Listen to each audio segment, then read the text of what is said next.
Hey, hello everyone. How are you all today? So in the last class we have completed communication और हमने communication के definitions complete कर लिए थे कि communication का meaning क्या होता है.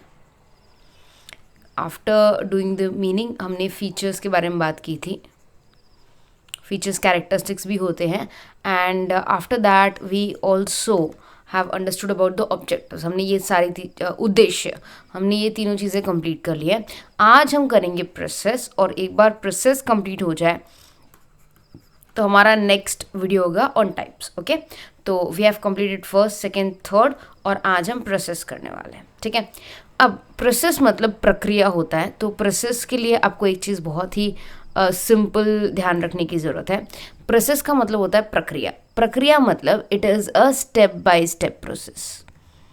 ये मैं एकदम ज़ीरो से समझा रही हूँ तो आप एकदम शांति से सुनिए, आराम से, और जो भी मैं लिख रही हूँ वो बहुत ही इंपॉर्टेंट है तो ध्यान से सुनिए.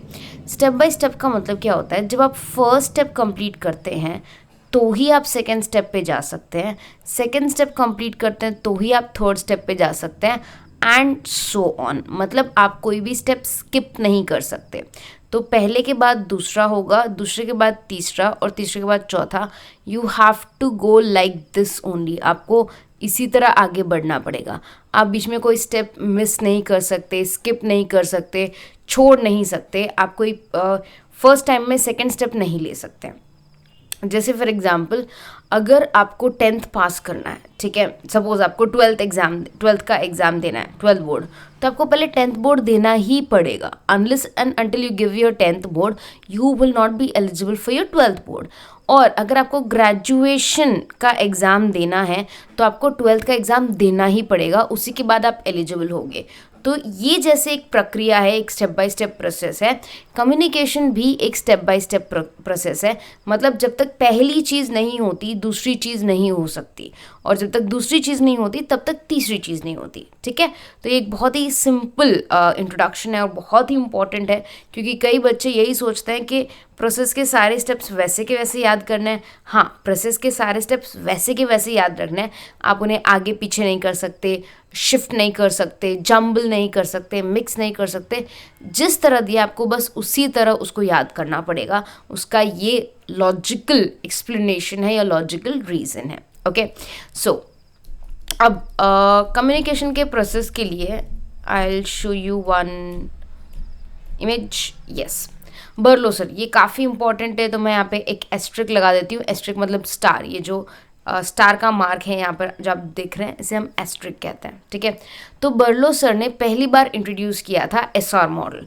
तो याद रखना, एसआर मॉडल किसने दिया था? बर्लो सर ने दिया था, जिसका मतलब है सेंडर एंड रिसीवर मॉडल. फिर उन्होंने इसको फर्दर डेवलप किया था in SMCR model, that is sender message channel receiver model. तो बर्लो सर ने इंट्रोड्यूस किया है एसआर और एसएमसीआर. कई बार इसका फुल फॉर्म भी पूछा जाता है और ऑथर का नाम भी पूछा जाता है. तो यहाँ पर जो भी ये बॉक्स में लिखा है बहुत ही इंपॉर्टेंट है, इसको ऐसे का ऐसा नोट डाउन कर लीजिए.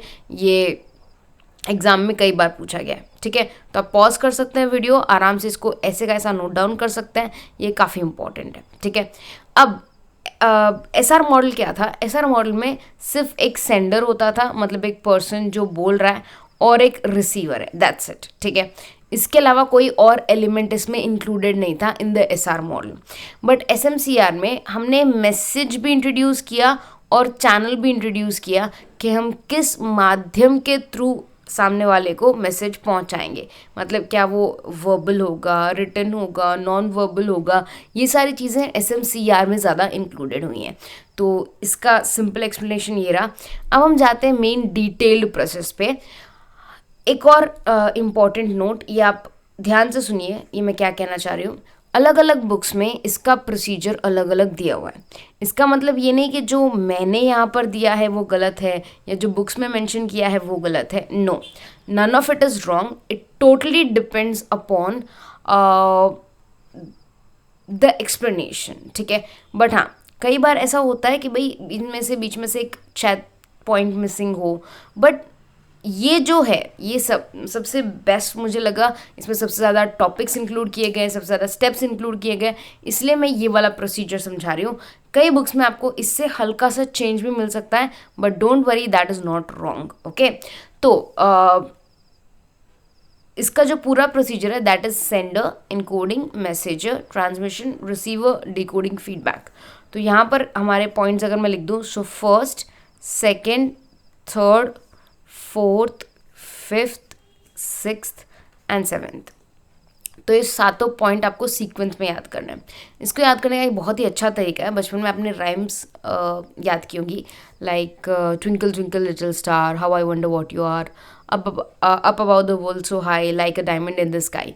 तो ये जो राइमिंग वर्ड्स होते हैं वो हमें बहुत जल्दी याद हो जाते हैं। तो यहाँ पर भी आप अगर देखेंगे ना तो राइमिंग वर्ड्स है, लाइक सेंडर का राइमिंग हो जाएगा रिसीवर, करेक्ट। इनकोडिंग का हो जाएगा डिकोडिंग, मैसेज का फीडबैक नहीं होता बट ओके, ठीक है। सो आपको याद क्या रखना है, sender, encoding, message, receiver, decoding, feedback. इस तरह से अगर आप 2-3 बार भी रिपीट करेंगे आपको ये आसानी से याद हो जाएगा। सो हमें याद रखना है sender, encoding, message, receiver, decoding, feedback. अगर आप 2-3 बार भी इसे कंटिन्यूसली बोलेंगे तो ये ईजिली आपके यू कैन से बातों में आ जाएगा, एंड मतलब आपकी ज़ुबान पे चढ़ जाएगा ये चीज़, और आप आराम से इसे याद कर सकते हैं, क्योंकि बहुत ही राइम करता है ना, तो ये इजी कैच कर सकते हैं आप, ठीक है। तो sender, encoding, message, receiver, decoding, feedback, ठीक है। तो sender, encoding, message, receiver, decoding, feedback, इसके बीच में आपको ट्रांसमिशन रखना है, बस आपका काम हो गया। सो बहुत ही सिंपल ट्रिक है, प्लीज़ ये ट्रिक याद रखिएगा कि आपको सिर्फ sender, encoding, message, receiver, decoding, feedback और बीच में ट्रांसमिशन रखना है, आपके सातों स्टेप्स कंप्लीट हो जाते हैं, ठीक है। अब सबसे पहले सेंडर कौन है, रिसीवर कौन है, इन सब के क्या यू कैन से वर्क है और इनका क्या महत्व है, ये हम अभी देखेंगे। तो सेंडर वो पर्सन होता है जो मैसेज सेंड करना चाहता है, ठीक है। तो सपोज मैं इस पर्सन को मानती हूँ ए, ठीक है। ए कोई मैसेज देना चाहता है बी को, ठीक है। ए मैसेज देना चाहता है बी को। सपोज ये दोनों एक ही क्लास में पढ़ते हैं और बी ने आज छुट्टी ली है, ठीक है। तो ए ने अपने मोबाइल पे व्हाट्सएप के थ्रू बी को मैसेज किया। सपोज ये बी का नंबर है, ठीक है, और ये डीपी है यहाँ पर, और इन्हें मैसेज किया है, hi today ma'am gave homework,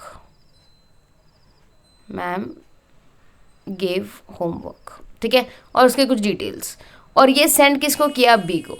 तो यहाँ पर ए हो गया हमारा सेंडर, ए क्या हो गया, सेंडर, बी हो गया रिसीवर,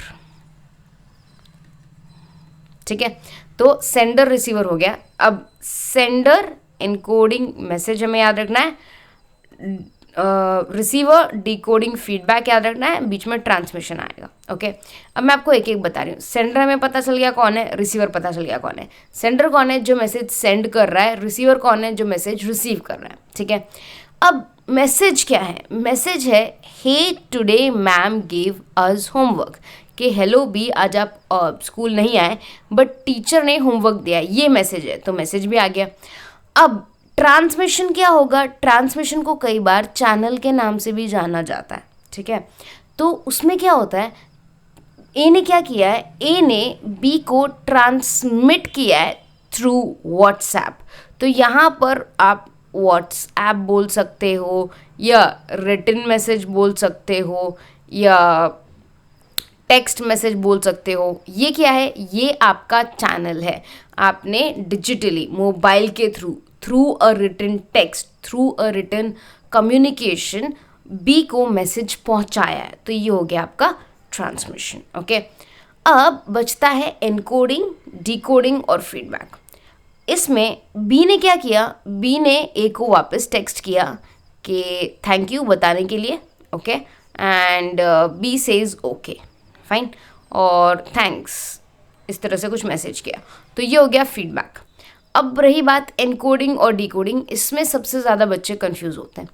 एनकोडिंग का मतलब क्या होता है, जब हम सोचते हैं कि किस तरह से सामने वाले तक वो मैसेज पहुंचाया जाए, द एग्जैक्ट करेक्ट वे, ठीक है, तरीके में क्या आएगा, तरीके में आएगा मुझे क्या बोलना है, कैसे बोलना है, कब बोलना है और कितना बोलना है, राइट। तो जब ये सारी चीज़ें मैं डिसाइड कर लेती हूँ कि ओके, अगर मुझे बी को इन्फॉर्मेशन पहुँचानी है तो मैं उनके घर तो नहीं जा सकती, तो बेस्ट क्या होगा कि मैं उन्हें मैसेज कर दूँ। मैसेज कैसे करूँ, टेक्स्ट मैसेज करूँ या व्हाट्सएप करूँ या मेल करूँ, मैसेज में क्या लिखूँ, मैसेज कब पहुँचाऊँ। तो जब मैं ये सारी चीज़ें डिसाइड कर रही हूँ उसे मैं कहूँगी एनकोडिंग। अब जब बी को ये मैसेज रिसीव हो चुका है, बी ने ओपन किया और बी ने टेक्स्ट देखा, ठीक है, उसको समझ आया, तो हम उसे डिकोडिंग कहते हैं। सपोज मैंने किसी ऐसी भाषा में लिखा होता जो बी को नहीं समझ में आता, जैसे बी को हिंदी नहीं समझ में आती और मैंने हिंदी में लिखा होता, तो बी नहीं समझ पाता कि मेरा मैसेज क्या है, तो वो डिकोड नहीं कर पाया। डिकोड नहीं कर पाया मतलब समझ नहीं पाया। तो अब यहाँ पर अगर आप देखेंगे ना, तो सेंडर सबसे पहले वो व्यक्ति है जो कम्युनिकेशन स्टार्ट कर रहा है, जनरेट कर रहा है मैसेज, जिसको कम्युनिकेशन स्टार्ट करनी है, जो कोई बात सामने वाले को बताना चाहता है, दैट इज सेंडर। सेंडर के बाद आता है एनकोडिंग। एनकोडिंग का मतलब सिंबॉलिकली मुझे उस मैसेज को जनरेट करना पड़ेगा, मतलब मैं मैसेज किस तरह से सामने वाले तक पहुंचाऊंगी, थ्रू वर्ड्स, पिक्चर्स, जेस्चर्स, मुझे कब बोलना है, कैसे बोलना है, एग्जैक्टली मुझे उसे कन्वे कैसे करना है, सामने वाले को किस तरह बताना है, किस रूप में सामने वाले को वो संचार देना है, उसे हम लोग एनकोडिंग कहते हैं। तो सबसे पहले सेंडर, भेजने वाला, फिर सेकंड एनकोडिंग, आप इसको नोट डाउन कर सकते हैं। थर्ड है हमारा मैसेज। मैसेज मतलब एग्जैक्ट वो चीज़ जो मैं सामने वाले को बोलना चाहती हूँ, तो वो मेरा टेक्स्ट हो सकता है, मेरी बातें हो सकती हैं, इशारे हो सकते हैं, एग्जैक्ट मेरा मैसेज क्या है। तो मैसेज आइडिया, इन्फॉर्मेशन या फैक्ट है जो मैं सामने वाले को बताना चाहती हूँ। फिर मैं ट्रांसमिट करूँगी through telephone, internet, post, fax, email etcetera. अब इसमें कन्फ्यूजन आपको हो सकता है कि सपोज आपने एग्जाम्पल लिया इंटरनेट, ठीक है, तो इंटरनेट में मैं FB से अपने फ्रेंड को मैसेज भेज रहा हूँ या भेज रही हूँ, तो वो तो हमने एनकोडिंग में कर ही लिया, करेक्ट। तो ट्रांसमिशन में वापस करने की क्या ज़रूरत है। एनकोडिंग में हमने सिर्फ सोचा कि हमें कैसे भेजना है, मैसेज में हमने लिखा कि हमें क्या भेजना है, जब मैं एक्चुअल में क्लिक करूँगी तब वो ट्रांसमिट होगा। इसका मतलब सपोज मैंने किसी को एक मेल लिखा, ईमेल लिखा, ओके, और मैं सेंड का बटन दबाना भूल गई, तो वो ईमेल ड्राफ्ट्स में पड़ा रहेगा। अब याद रखिएगा, यहाँ पे एक सेंडर मौजूद है, उसका एनकोडिंग मौजूद है, मैसेज भी मौजूद है, बट ट्रांसमिशन मिसिंग है। तो जब तक ये मेल सामने वाले तक नहीं पहुँचेगा, सामने वाले को नहीं पता चलेगा कि उसको मिला क्या है, राइट, रिसीवर आया ही नहीं पिक्चर में। तो रिसीवर कब आएगा, जब आप ट्रांसमिट करोगे, जब आप वो लेटर पोस्ट करोगे, जब वो आप ईमेल सेंड करोगे, जब आप मैसेज सेंड करोगे और आपके मोबाइल का इंटरनेट ऑन होगा, उस वक्त हम ट्रांसमिशन कंप्लीट मानते हैं। ट्रांसमिशन कंप्लीट होने के बाद रिसीवर पिक्चर पे आता है और फिर रिसीवर उसको डिकोड करता है। रिसीवर समझने की कोशिश करता है कि एग्जैक्टली सामने वाला क्या बोलना चाह रहा है, सामने वाला ने मुझे मैसेज क्यों दिया है, all that. And feedback is the response, जब वो ये अग्री करता है कि हाँ मुझे मैसेज रिसीव हुआ है, मुझे मैसेज समझ आया है, या अगर वो ये भी बोल दे कि मुझे मैसेज मिला है बट मैं समझ नहीं पाया हूँ, ये भी एक फीडबैक है। तो this is the entire process of communication. बहुत ही सिंपल प्रोसेस है, sender encoding message, receiver decoding feedback, बीच में ट्रांसमिशन, ओके। और ये हिंदी में है, आप इसको एक बार हिंदी में नोट कर लीजिएगा। बाई चांस इसमें कोई भी डाउट है तो प्लीज़ पूछिएगा। ये प्रोसेस आपको ऐसे का ऐसा याद करना है, इसमें से कोई भी क्वेश्चन आए आपको इसको आगे पीछे नहीं करना है, जैसे कि मैंने वीडियो के स्टार्टिंग में बताया था, okay. So I think that's it for today. और इसके बाद हम लोग टाइप्स शुरू कर देंगे। टाइप्स हमारे पास बहुत सारे हैं, ये सबसे ब्रॉड आई कुड से तरीका है टाइप्स कंप्लीट करने का। तो प्लीज़ आप ये सारे टाइप्स एक बार देख लीजिएगा अच्छे से, और हम इसको 1 by 1 करते जाएंगे so that you don't miss any point, okay. Bye everyone, take good care of yourselves, please like this video क्योंकि ये वीडियोस बनाने में बहुत मेहनत लग रही है। दूसरी बात, you can even share it with your friends जिनको ज़रूरत हो। ज़रूर नहीं सिर्फ NTA वालों को ज़रूरत होती है, BCom फर्स्ट ईयर है, BCom सेकेंड ईयर है, या ऐसे काफ़ी सारे बच्चे जिनके सिलेबस में कम्युनिकेशन आता है। So you can send this videos to them, और अगर उनके सिलेबस से मैच करता है then they can watch this video, they can gain the knowledge. So that's it, take good care of yourself everyone, bye.